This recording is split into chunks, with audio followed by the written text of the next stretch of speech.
What's going on, man? Yo, Anak, what's up, bro? It is good to see your face again, my friend. Good to see you too, man. How are you? I'm great.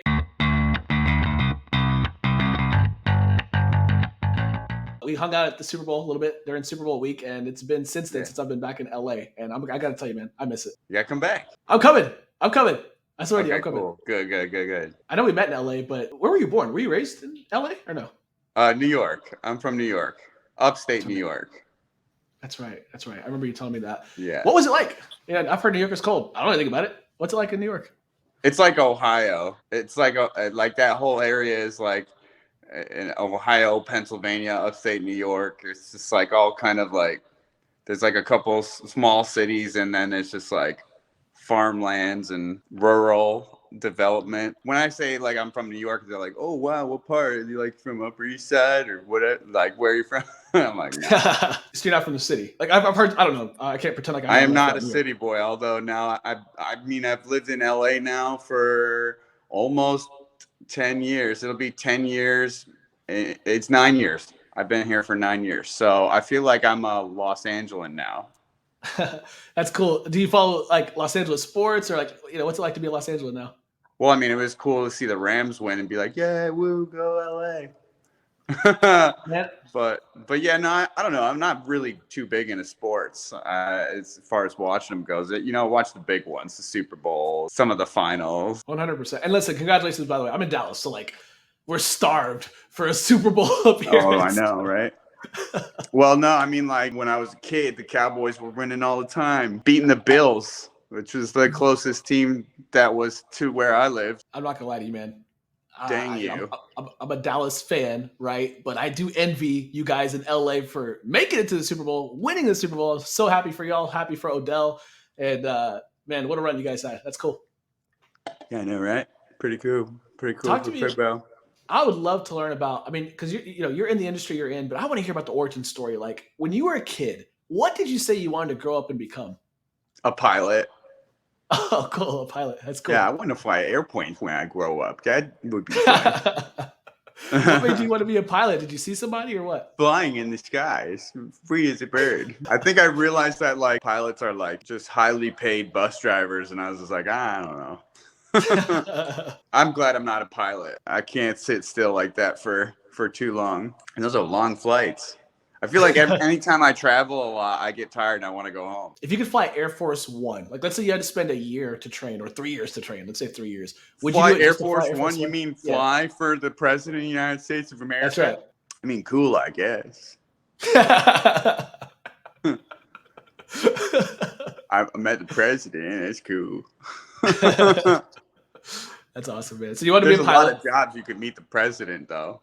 Fly across the world. I've heard the benefits are good. To know the president? Yeah, I mean, I think so. I think so. Do you know the president? I've never met the man, but I wouldn't be surprised if I had the opportunity to one day. Who knows? Yeah, who knows? Who knows? Exactly. Have you? No. Maybe one day. So you wanted to be a pilot, I wanted to be a pilot. What else did I want to be? I wanted to be, and then I wanted to be in special effects when I was getting near to go to college, and kind of revealing my age a little bit. But when I was trying to go to college, the closest program that was into like visual 3D effects and stuff like that was RIT at the time. I had to have a higher SAT score than you would need to be a doctor to get into the doctorate program. Like to start doing medical doctor stuff. I'm sure it's not the same anymore because I see people now like just teaching people how to do that in like Blender and Maya and all that stuff, like just online now. Like you could just self-teach yourself like how to do it, which is cool. I feel like part of that kind of transcended into what I do today, like special effects. I actually like practical effects more now. I really like doing practical because I like doing like silly, just slapstick kind of comedy, cheesy jokes, and practical effects always make me laugh. So I'm like, yeah, practical's the way. And also, if even if it's not comedy, practical effects just look awesome. They look real, I think I've done a couple practical effects that because they're practical, like look too graphic and get flagged. You know, I think I did a poopy video recently with this Yeah. chocolate milk, and it got Yeah. flagged for being graphic because it's practical. It looks, I mean, I don't know, when the human brain sees a practical effect, they're like, whoa. You know, like it tricks them. So yeah, I like special effects and visual effects and things like that. Doing fart jokes. That's what I was gonna say. The fart video, like the one that you did, you know, whatever. Like, did you ever get flagged for that? You ever get flagged for stuff like that? Not so much for farts, no. I try to think of jokes that are not farts, but then every time I come up with a good idea, it involves some sort of fart. Maybe I'm just like 12-year-old toilet humor for the rest of my life. Hard to say. Dude, you are unreal. I've watched all your videos, you know, on IG. No, you haven't. Not all my videos. Don't lie. But maybe not all of them. I don't know if you have others outside of IG, but yeah, in prep for our conversation today, you better believe it, man. Like, you watch all my videos, damn. I mean, dude, you're funny. And like when I met you, it's a shame. You know, it's a shame that I didn't see all your videos before. I'd heard about you, you know, seen a couple videos here and there, but like, dude, I had no clue. And again, my worldview, like my little ability to see the earth is just, it's small. It's Hinnock, right? Like I can only see so much content. There's so many great things out there that I'm not aware of. What I see with your stuff, man, is so unique. And I don't know if it's a lost art. Like, would you call that a lost art? Like that slapstick, realistic vines, vining. I mean, yeah, you're kind of vining in today's world. Yeah, I don't think it's a lost art at all. I think like it's inspired so many new creators and new platforms to sort of replicate short form. I mean, short form's always existed, but you know, I think Vine really catapulted that form of content. And it's funny too, like, I don't know if you ever heard this YouTube channel called, I think it's called like 5-second clips. They specialize in making, telling a story in 5 seconds. And then Vine came out right after and they were hurt. They were hurt about it, which I always thought was so silly too, because it was like, they should have just started posting on Vine and didn't add a whole extra second. Because when you're dealing with just seconds like that, each second counts. You know, I remember like when it was Vine, you had to stay within the 6 seconds. And if you were editing it, you knew you actually had 6.5 seconds. But every like 10th of a second, I was trying to fit into something and obsess over it. Like I would spend a whole week over 6 seconds trying to make it perfect. But I guess that's kind of like my personality. I'm like a perfectionist when it comes to obsessing over the shots, and just like whatever is going to make me laugh is usually what I try to do. I think ultimately, like, as long as you're having fun, you're doing it right. You know what I mean? 100%. You know who else obsessed over shots? Who? Kobe Bryant. Oh yeah, for sure. Right? Obsessed, bro. The details, right? And like I look at your craft, which is why I watched all your videos, and that's kind of what I picked up on, dude. You're paying attention to what's in the background in the corner of a shot, right? Like you're paying. I can tell your intentionality behind everything is so crystal clear. And I was wondering where that came from. Like, did that start in the Vine days because of how constrained you were with the time slots? Like your attention to detail, like the way that you kind of. I think I've always had. I mean, like just because of what I do right now, I wouldn't say that it started with Vine, because I've always been like a creative person. Like when I was younger too, like I used to be into drawing a lot, and I think one time I wanted to be an animator, and then I've had several like art projects that I worked on, and then I was in a couple bands for a while. So like music too is a form of creating that I enjoy, and I've done other music projects too in the past couple of years I didn't release. I should probably release sometime. But yeah, I think even like when I was singing in a band, I would be writing lyrics. I'd obsess over it. I think I spent a whole month trying to write an album lyrically for this band I was in a long time ago. So yeah, I think just like obsessing over my work and that I'm creating has always been, I feel like, a personality trait of mine. You know what I mean? I love it, man. And I, when it comes to, I like to study the greats. That's what I call you guys, the greats, people that are like doing crazy, awesome, incredible things on the earth. And that was going to be my question, is like, have you always been an artist? Have you always been a creative? Where did that start for you? I think the first time I got crayons and a coloring book, I bet. Yeah, no, it's fun to make stuff. I can remember getting sugar high on some candy, playing music in the background, and just like screaming monologues over it and just laughing to myself. I think that's an ADHD quality, to be honest. It's like to be constantly trying to entertain yourself in your head. Oh, dude, I was diagnosed with ADHD, so I totally get it. Well, that's why short form comedy is popular, because a lot of people got ADHD, and it's the only thing they can pay attention to for a short period of time before moving on, scrolling to the next. I feel like short form even enables ADHD like people even more. No, I think it's genius. Like I think it's another way for people who maybe have that shorter attention span to have an outlet, to have a space to create and crush it. You know, dude, you were in a band. Like, talk to me about that. Like, how many bands? Like, were you a lead singer? Did you play any instruments? Yeah, no, I was a singer. I mean, I actually. Well, when I grew up, I played a couple instruments. I played piano mostly, and then I got into like the hardcore scene. That's how I like came out with all these tattoos. So I sang in a couple bands. I screamed in a couple bands. Rah, rah, rah, rah, rah, rah. So that was fun. I went on a couple tours. Actually, when I first moved to LA, there was a band that had a European tour, and their singer didn't have a green card. So they asked me to fill in on vocals for them. So I think some of my first finds, you can see I filmed like in Europe. You can see the German signs. I think I made one joke that always kind of comes back, where I had this hillbilly character, and there was this German town. It was like Alsfar or Alsfart or something like that. Anyways, like I was like, oh, ass fart? Like, because there's more toilet humor with that. But everybody's like, ass fart? That was like an early video. But yeah, it was cool. It was cool to be able to experience that, to go on tour and to have fun. I miss it, honestly. I think I have a lot of friends still in that scene. I was talking to them recently. I'm like, yo, if you ever make another album, hit me up so I can. Dude, I used to get in the mosh pits. I put on my skinny jeans. You been in mosh pits? Oh, dude, dude, I was small too. 80 pounds, you know, getting knocked out in some pits, man. I used to be into some screamo. And listen, I wasn't in like you. Like, I'm not gonna sit here in front. Like, well, wait, you're in Texas. There's big scene in Texas. Yes. Okay, especially so what mosh pits are we talking about? What's your favorite mosh pit? I mean, dude, like, I mean, I've got specific mosh pits that I can say, wow, that was a crazy mosh pit. You know, yeah, remember that mosh pit? You're a sensei, dude. Like, you're a master. Like, I was like a casual, like, okay, I'll jump into a few pits. Like, dude, once I got like knocked out, and I mean, like the kind where like they punch you, like they actually fight, like not the whole like pushing. Yes, those are the ones that I would be in.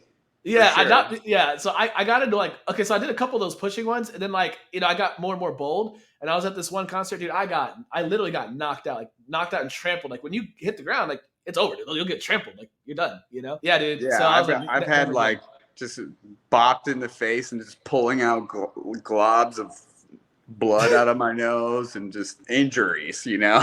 Yes. We call that, then you stop moshing, and that's what we call mosh retirement. And then there's that one band that brings you out of mosh retirement, you know, like, oh, I've come out of mosh retirement for that band, right? That's like the new TikTok, like try not to headbang challenge. I don't know if you've seen it, but it's like try not to headbang challenge.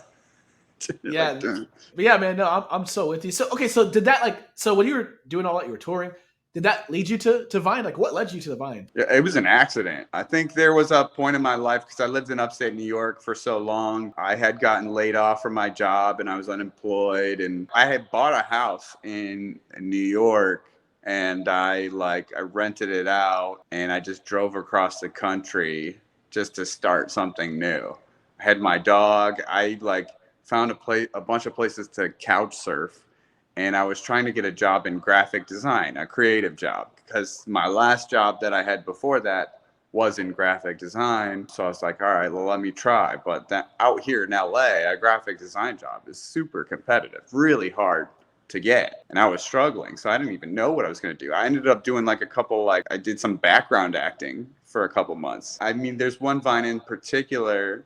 It wasn't a Vine. It was like a minute-long video where I show my friends like, oh, hey, yo, look, I'm on TV. And they're like, that's me. And I'm like way in the background. And it was actually me. I'm like the first episode of the 8th season of Dexter. I'm like a soccer dad in the background, just like clapping. Yeah, I did some background acting. And at that time, like in the spring of 2013. I was going to shows out here and some kids were like, you gotta download this app called Vine. And I was like, nah. And like for like a month or two, I was like, I'm not downloading that. It's stupid, you know, like, cause I had downloaded some other app called Vidi and another app before that that was like trying to be Vine, and they were just trash. And I was like, it's just like that app. It's going to be dumb. It's going to be stupid. But then I got it. There were a couple things that were happening around the time that I started to pop off on Vine. I flew back home to upstate New York to work an outage at a nuclear power plant because I was hurting for money, and they paid like $2,000 a week for like 5 weeks. I was like, wow, great, I'll do that. So I got myself some cash. I started vining with my dad because my dad worked at the power plant. That's how I got the job during the outage. It's just extra temporary help. We would work the night shift, and then I would make a Vine in the morning, post it, and try to sleep during the day. And I remember we worked the night shift and we shot this Vine with my brother's tortoise. It got like 8,000 likes. I was just like refreshing it over and over, like, holy cow. Oh my God. And my dad was too. And like, neither of us slept that day, and we had to go back to work late at night. But it was exciting. It was fun. And I'd like start to make Vines with my dad in the car and stuff like that. And then when I came back, I started making videos with my dog at the time, Buster Beans. I had one video in particular that went viral and got onto CNN. Wow. I was like, holy cow. So at that point I had like 25,000 followers on Vine, and then I went on tour in Europe to cover for this band. And by the time I got home, after like a week or 2 week tour, I had like 50K followers. Then I met King Batch and a bunch of other Viners at the time, and then it just ballooned. I think I had like 1 million followers by like June, July, something like that. It went crazy. That's like the dream. You know, like there's millions of people dreaming of that happening to them, you know? Well, I think it's much more possible nowadays. You know what? And I think, too, I think a lot of people don't realize how easy it is to go viral now because of the way that the algorithms are set up. And I honestly think that the algorithms prefer people with not so many followers, under 100,000. You know, you are even just like brand new accounts. They want to get, I feel like they're trying to get you hooked, you know?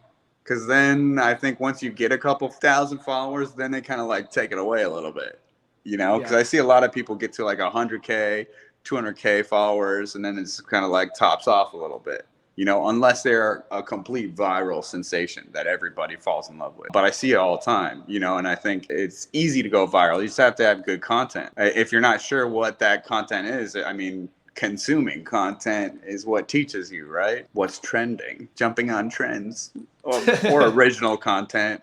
So it doesn't matter really, but yeah, it's exciting when you get posts that go viral. I feel like, you know what I'm talking about? Have you gone viral yet? I've never. I wouldn't know, man. I haven't gone viral. Like I wouldn't know. You know, you're gonna go viral soon, bro. Man, I don't know. I'm just grateful. Listen, dude, I was happy when I had 90 subscribers, but dude, I wanted to ask you, like, let's talk about that, like the entryway into like the art and entertainment industry. The world has obviously changed so much since you went viral, and I wanted to ask you, like, what are your thoughts on creatives, content creators, and how they should approach the game nowadays compared to maybe how it was in the past? I think ultimately the key to any type of creative job is to have fun. Number one, if you're having fun what you're doing and you're enjoying what you're doing, that will only lead to success. If you are getting into content or creative jobs solely for the purpose of making money, it's not going to work. You know, there has to be like a passion behind it. You ever seen people with like no passion trying to make it? Like, how does it land on the other side of that creation? It comes off weird, comes off forced a little bit. I think, you know, and I think too, like how I mentioned that I was, you know, in bands or doing a graphic design or making skits. For me, I've always had this ADHD where like I get creative with a certain thing for a certain amount of time, then I burn out.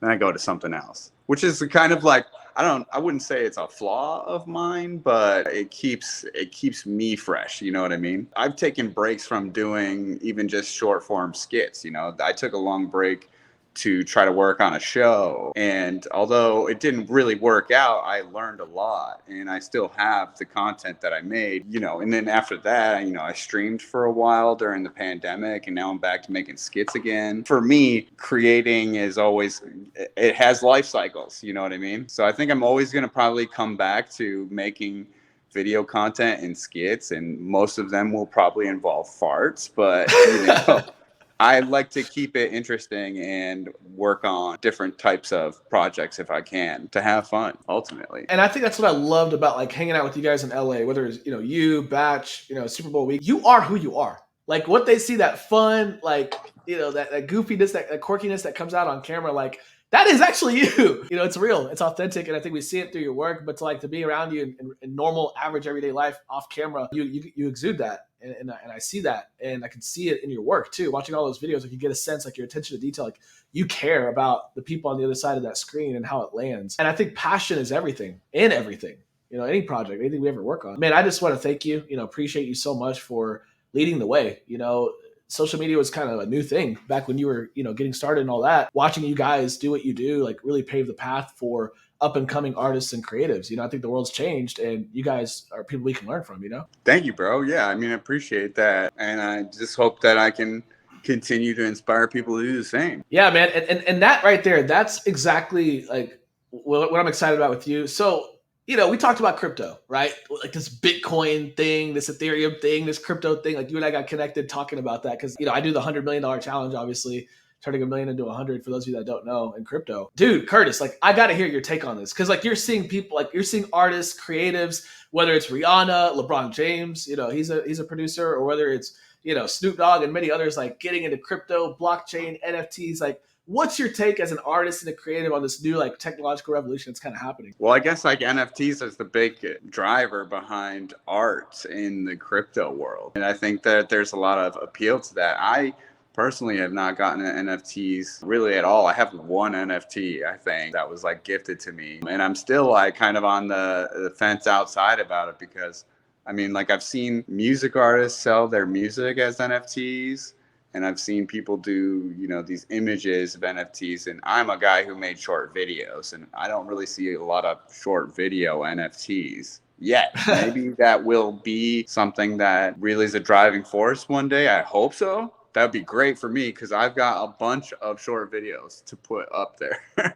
Yeah. And a lot of my friends do too. So we'll see what happens with that. Dude, I'd buy one. If you had a Curtis Lepore NFT and it was like, and I saw this with NBA Top Shots, right? The NBA Top Shot NFT last summer would capture 5 seconds, 6 seconds of like LeBron dunking, this famous dunk, and they turned it into an NFT. And like, if you buy it, you own that NFT, and like you could just hit play and watch it. And it's like, you're the only one with that authentic video. Like, I would love to buy a Curtis Lepore viral, like your most viral vine. Like I would want that particular one as an NFT. Well, there's a lot of most viral vines. That's why I'm saying, like, I think I've got a collection of the top ones. I feel like if there was a time for me to put out those NFTs, that I would probably go from all like the past 10 years of me making content and pick the best ones. I'd pay a lot for it because I'm betting on you would. Okay, yeah, I'm gonna set one up tomorrow.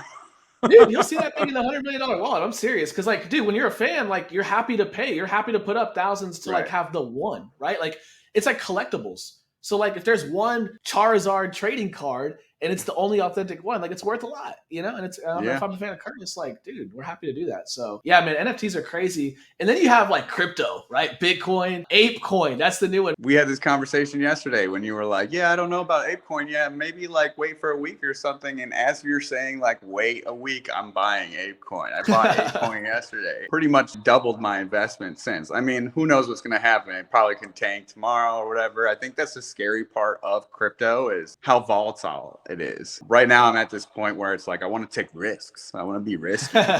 So I bought some ApeCoin yesterday, and awesome. I'm glad I did. What are your thoughts on ApeCoin? I don't know if they've released utility yet. So that's like, for me, I'm with you as well. Like the risk, but I'm like, oh man, like, no, I'm not sure what they're going to do yet, And I'm sure they're going to do something. I just don't know. Yeah, I don't know what they're going to do either. I'm just thinking that, like because of the community that it's attached to, the Bored Ape Yacht Club being one of the biggest, if not the biggest NFT players in the game, just having their their name and their community attached to it, I feel like is a win. So Yeah. I definitely saw that ape coin come out and I put money into it right away. Who knows what's going to happen, but I'm going to make some money off of it if it does. So yeah, I'm kind of kicking myself now not getting in, but I guess that's always the game. I know, right? it was like as we were talking yesterday, it skyrocketed for a second. It went down to like $7, and then like I was buying at like $8, and you're like, I don't know, and I'm like, yeah, sure, I'll wait too, but I bought some. Dude, that's awesome, man. That's awesome. And I know one coin that we've talked a lot about, and that's Apollo Inu, man. You know, I know you got some of that, bro. Talk to me about just your thought process on that and what you're seeing. I know you're not like a crypto expert or anything. No one's pretending that, but like, dude, you bought some. I'd love to hear what your thoughts are on Apollo. I'm trying to get into some coins before they moon, I guess. You got to correct me on some of the. No, you nailed it. I nailed it? Yeah, that's the literal term. Yeah, we call it mooning. Because like when a person moons somebody, they show their butt cheeks. But when a crypto coin moons, you make a lot of money. Am I right? That's right, dude. You nailed it. I nailed it. Yeah. So yeah, when the crypto coin moons me, I'm going to make a lot of money. Yeah, no, I think Apollo Inu is cool because it's in its infancy right now. Who knows what's going to happen over the next couple months. I think that there's a lot of room for growth, you know, from the utility of the coin, from what I hear, giving money to creatives. So that will help promote the coin and bring the coin up, and hopefully we all get a lot of money together.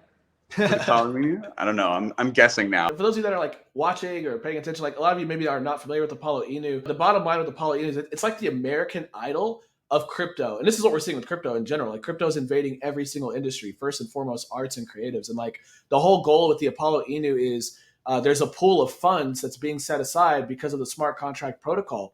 And it's millions of dollars sitting in there right now. But those funds are allocated to creatives, artists, someone who wants to get started or go viral, and they're in their infancy, in the beginning stages. And so the community, the token holders, actually get to vote on candidates every single week. And whoever gets the most votes wins like 25 grand, 50 grand. You know, I could see a day where they're giving away 250 grand, no strings attached, no equity connected to it. So when I look at Apollo, I see a self-sustaining mechanism for brand new creatives to get not just money with no strings attached, like we're doing good in the world through that protocol, but also like exposure. There's gonna be, you know, eventually millions of people that are watching this show every week and seeing who's gonna win the vote. So man, I just that kind of utility, that kind of innovation in crypto and entertainment is like what I'm here for. You know, one of the things that a lot of people in our space, like in the crypto world, talk about is like the idea of like the money flowing and all that. Like, let's just make sure that all the haters and the critics, you know, don't come out and say anything crazy. You bought Apollo, you've never been paid, or I certainly am not paid or sponsored or compensated in any way, shape, form, or fashion by Apollo to talk about Apollo. I'm just passionate about it. You know, obviously I know what's true about you. That's the case with you as well, right? I was not paid to say anything about Apollo. I bought Apollo on my own. I learned about the coin through you. I mean, I was already like in the point where I'm like, all right, it's time to start just like throwing money into like some high risk coins or to some high risk crypto or something that's early before it blows up. You know, I met a person who bought a house in cash, like a mini mansion in cash, like completely, because she had invested in like Dogecoin or Shiba Inu or something like that, completely paid for in full. Because of some crypto stuff. And I think that's kind of what was like the spark in my head that said, all right, it's time to start investing into crypto. And then I met you at Super Bowl weekend and you told me about the Apollo coin. Honestly, I was skeptical at first, and I seen you post in your wallet, and I saw your wallet go from $1 million to $3 million, and I'm sure it went back down to $2 million and is like fluctuating. I know that crypto is volatile and risky like that, but I know that in the long-term scheme of things, like with most investments, it you know, probably go up. And I think that the utility of this coin, the Apollo coin, makes it more exciting. So that's why I invested money into it. Yeah, but no, nobody paid me. They didn't pay you. I wouldn't be mad if I got paid, but I know, like, yeah, it's against the rules to get paid to promote it. That's exactly. If I got paid, I'd probably put more in there. Are you looking to maybe be a candidate on the Apollo Inu, like the vote, on the weekly vote? Oh, I don't know. Okay. I don't need that much money to make a short form video, but I guess if I was going to shoot a movie, but I don't know. I tried shooting a show and I put my own money into it. So maybe I'll try to shoot another show with Apollo Inu's money instead. Hey, that's what it's there for. I know we talked about it at Super Bowl week, and we've talked about it since then. Like the Apollo Inu, like the idea of artists and creatives getting funding. Like, what are your thoughts on that and your opinion on that kind of altruistic perspective on crypto? Is Apollo Inu the only coin doing that? As far as I know, and I'm in the game, like this is what I do full time. Me and my team, we don't know of any other project that's doing anything like this. Self-funding, creatives, no, not a voting mechanism. Well, I think the main appeal to investing into Apollo Inu and to the artists involved is that if you say give production money to a recording artist and then they make a record that ends up getting radio play or charts on the Billboard or whatever, I feel like that's only just going to come back around to Apollo Inu and help really just skyrocket that coin. So I think the main appeal for artists and creatives and people who are just investing into crypto about Apollo Inu is how it can start a snowball once they start giving out this money to the creatives and to see the content that comes out of it. So I think that part's really exciting. No, it's super cool. And like you see coins that have no utility, that literally don't do anything for people. They're just like a coin that exists and people could buy it or sell it. And like they do great. And so I'm thinking to myself, dude, what's going to happen when coins actually start doing things on the earth that like change the world? And like when I see that start to happening, which is kind of what happened with the internet like era, when they started creating websites that actually do stuff, like things go nuts. And so I'm really excited about it for that reason. And dude, I wanted to ask you, what are your thoughts on like a young Curtis? Like imagine if young Curtis got $100,000 or $50,000 or even 10 or 25 grand to produce something. How do you think young Curtis would feel about that if he got something from Apollo back in those days? He would be excited, but honestly, I would hope he invested it in Bitcoin. Take your Apollo money, go to another. It's so funny. I mean, because young Curtis having that money then could be a lot right now. Yeah, no, there's so many fun stories about people making so much money in crypto. So, but yeah, the 100,000, I would waste it. A young Curtis, I mean, like even adult Curtis has wasted so much money, and it's just like, especially when you see the history of crypto over just these past 10 years, like it's just like staggering to be like. Even when I was like, oh yeah, and I was thinking about putting money in Bitcoin even when it was like 4,000. It's like, look at it now. It's just like, damn, you're kicking yourself. You know what I mean? But it happens. I mean, how young are we talking? Let's go. Like when you first started mining. Like you just kind of went viral. Like you went to 50,000. Let's do this. You're at 50,000 followers on Vine, and that Curtis gets 50 grand for whatever from Apollo, no strings attached. What's he doing? Oh, I'm getting an apartment. I was couch surfing. We're gonna eradicate homelessness. Yeah. I forgot to mention I was couch surfing like from January until August of 2013. Wow. And I had started Vine in like March. So by August, I finally got an apartment. I mean, like I owned a house in New York. I was an adult already. Okay. I had a job. I had a couple jobs. I was a financial advisor for 3 years. I forgot to mention that. That's cool. Sold insurance and mutual funds. And that was when I was in sales. That was not a creative job. So I think being in sales and financial like that actually depressed me. It made me depressed because everybody was like a sale. Every new person you met was a new contact for a sale. And it was like I couldn't make friends anymore. Because it was like, how am I going to make my next dollar? And that's what ultimately led me to quitting that job. Then I got into a graphic design job, got into creating again. So getting an apartment because I was just couch surfing would be what I would do with that $50K. I probably would buy props. I always bought props. In fact, we have a studio space here in LA that is moving right now. So just the other day, we were clearing out truckloads of props. Me and other creators kind of share it right now, but there's going to be a new space soon. And props are expensive. They're expensive. I found out the hard way. I'm thinking about what you just said, right? Like you're a creator on the inside, but you're working your 9 to 5 or 9 to 9, whatever the slave job is. Like I imagine that there's a bunch of creatives. Like I know I was like, I was in the mortgage industry for 8 years cumulatively, working the 9 to 5, which is cool. Paid the bills, so you're never gonna poo-poo on like the opportunity to work hard and make money ever. But like, you're built for more and you're creative. And like when I think about Apollo Inu, dude, and I think about 25 grand, 50 grand, or 100 grand to like get distributed and like The idea that someone could be in a cubicle and get funding to launch their, I don't know, movie or comedy tour or production equipment, band equipment, or marketing to market their already existing creative platform or whatever. I just can't help but to get excited about participating in a project that is stupid early too, by the way. We're doing good. We're going to make money and it's in its infancy. I just can't imagine like how many cubicles we're going to like kill with this one, you know? Right. Yeah. I think too, that's the interesting part of the workforce today is that, you know, people are quitting the jobs that are making them unhappy. Like, not to poop on your mortgage job, but are you happier now that you're doing crypto? Yes. You know what I mean?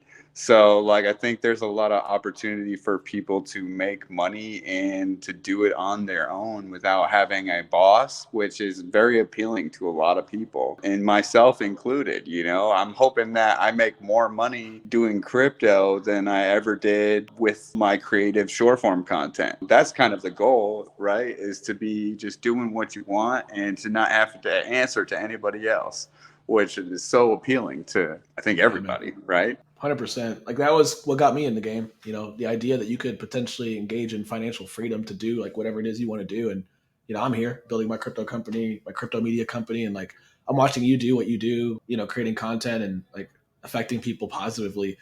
And the ability to like fund that is really exciting to me. It's something, you know, I believe that you could do good and make money at the same time. And that's what I get most excited about in life. Like that's my, you know, that's what I'm most excited about, motivating and encouraging people. And I see that opportunity here at scale. I can't wait till they actually launch the DAO-based website. Like when they go to the first vote, like if we're talking about the American Idol of crypto, whoever that first person is, I don't know, man. Like I'm probably gonna get a little emotional. Whoever that first woman or man is that like wins the 50 grand to like change their life and like make their dreams come true. And we're making money every step of the way, man. That excites me. And that's what I love about this technology, you know? How often does Apollo plan to give out that money? Bro, every single week. Every single That's week. a lot. It's a lot of money, dude. Who's doing that? I understand you might get emotional on the first person, but if it's every week, what about the 100th person? Are you going to still get emotional? Or are you going to be like, yeah, it's you? It's just normal. It's like, they gave out you're not going to shed a tear for every winner? I mean, if it's like a really sad story. You. As soon as the first person gets money, I'm going to look to you to see if a tear comes out. You play a sad song or I don't know. It's crazy because like I see myself, bro. Like I remember what it's like to toil away working for somebody that's using you and abusing you at work. Dude, I was told like when I could go to the bathroom as a grown man once. And again, like I'll never complain about You're lying. Money.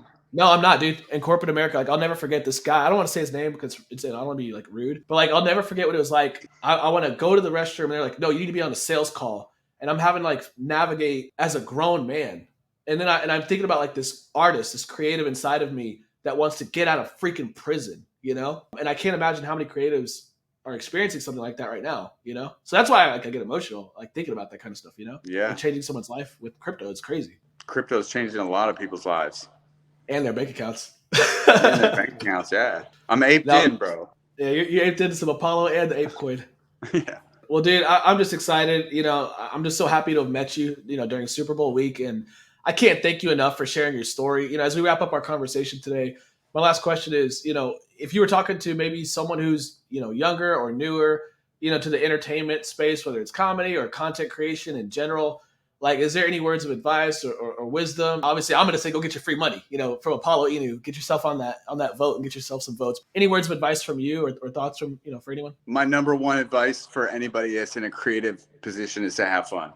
100%. That's it. That's the number one thing. If you're having fun, you're winning because you're doing what you like to do, right? So fortunately now today, there's a lot more opportunities for new creatives, including this Apollo Inu coin and just all the platforms that are out there and available to you to make content and to get yourself seen out there. So go out there, make content, have fun, and enjoy what you're doing, and things will just fall into place. Dude, thank you so much for sharing your life, your story, your words of wisdom. And honestly, bro, like more than anything else, thank you for being a friend. Like, thank you for just being positive, like, and funny. And like in a dark world, like we can talk about all the negative stuff in the world. I need people like you, bro, to make me laugh, make me smile. And like, I just can't thank you enough for the work you put out, man. Thank you, Hanak. And I need people like you to help me pick good coins on crypto. I love you, dude. Love you too, bro. I'll talk to you soon. I'll talk to you soon, brother. Have a great day. Yeah.